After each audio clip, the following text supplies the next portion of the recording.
کہ کچھ اور اہم باتیں بیان کرنی ہیں، اس لیے اس تشریح کو میں قرآن ہی کی کچھ دو آیتوں میں میں نے تین آیتیں خطبہ مسنونہ کے بعد پڑھی.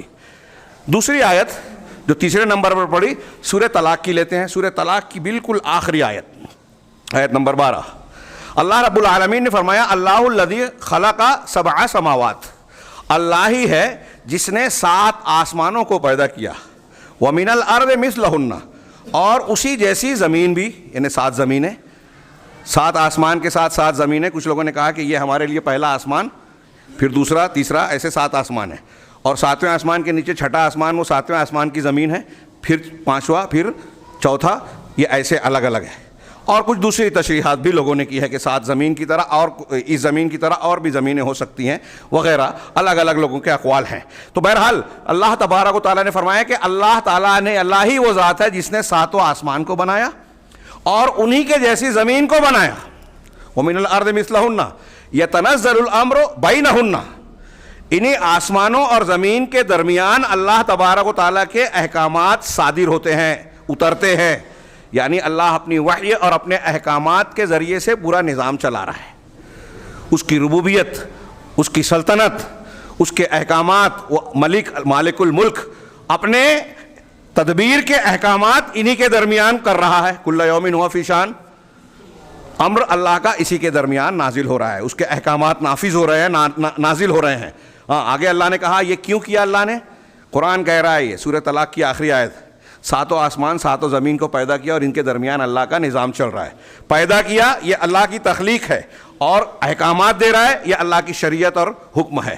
چنانچہ اللہ تعالیٰ آگے کہہ رہا ہے کہ لِتَعْلَمُوا أَنَّ اللَّهَ قَدْ أَحَاطَ بِكُلِّ شَيْءٍ عِلْمًا، معاف کیجیے، أَنَّ اللَّهَ لِتَعْلَمُوا أَنَّ اللَّهَ عَلَى كُلِّ شَيْءٍ قَدِيرٌ، کہ تم پہلی بات یہ جان لو کہ اللہ تعالیٰ ہر چیز پر قادر ہے.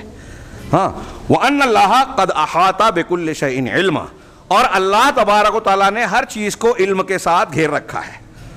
اللہ کا کلام ہے، سرسری بھی غور کیجئے تو بالکل واضح معنی ہے، ہدایت ہے. کیا ہے کہ اللہ نے 7 آسمان زمین ان کے درمیان کی چیزوں کو پیدا کیا، نظام چلا رہا ہے. کیوں؟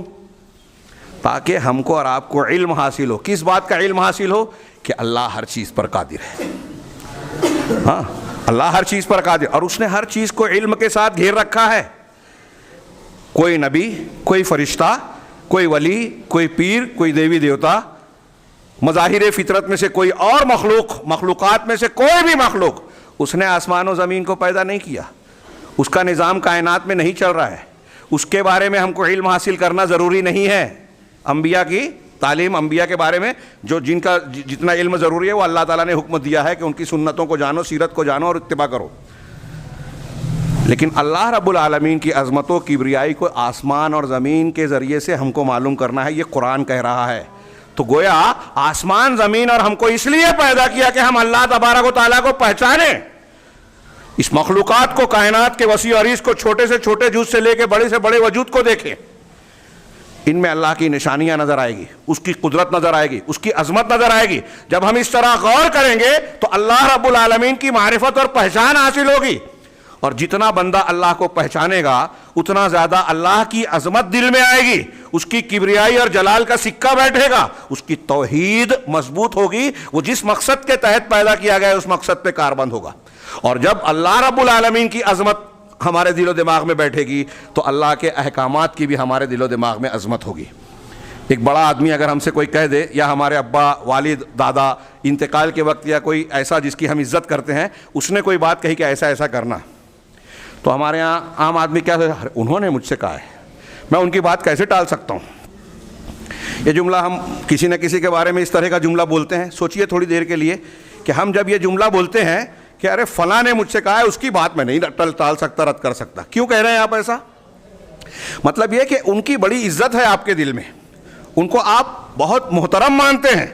اور اتنی عزت دینے کا ایک حاصل یہ ہے، نتیجہ یہ ہے کہ جب وہ ہمارے لیے قابل عزت ہے، اس کا احترام ہے، تو اس کی بات کو ٹالنا احترام اور عزت کے خلاف ہوگا.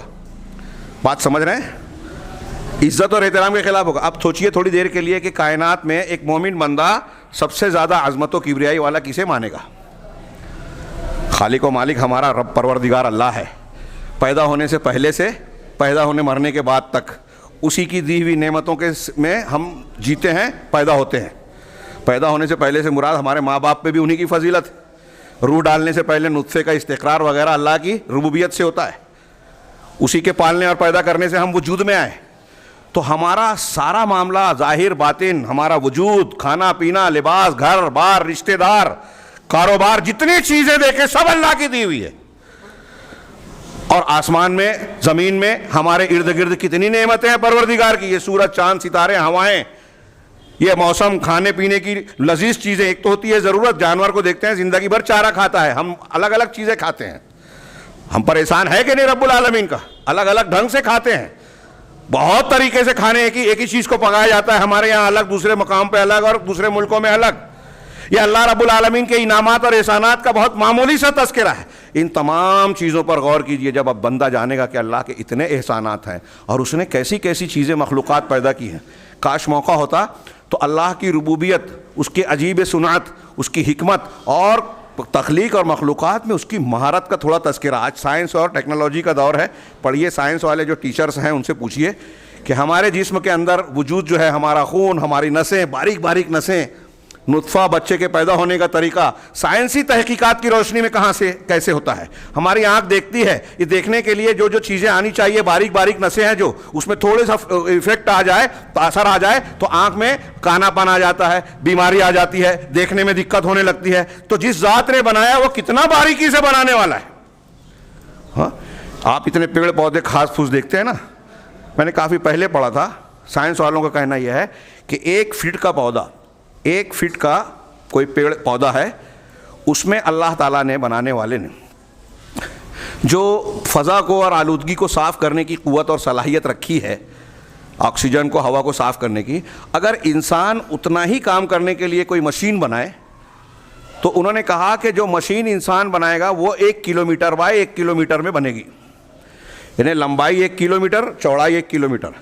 اتنے بڑی حصے میں جو کارخانہ یا جو مشین لگے گی، وہ فضا کو، آکسیجن کو، ہوا کو جو صاف کرے گی، وہ قدرتی طور سے 1 فٹ کا 1 ہاتھ کا پودا کرتا ہے۔ یہ میں نے ایک مثال دی، زندگیاں کھپائی لوگوں نے۔ ابھی میں نے کہیں مثال دی تھی کہ ایک آدمی نے زندگی لگا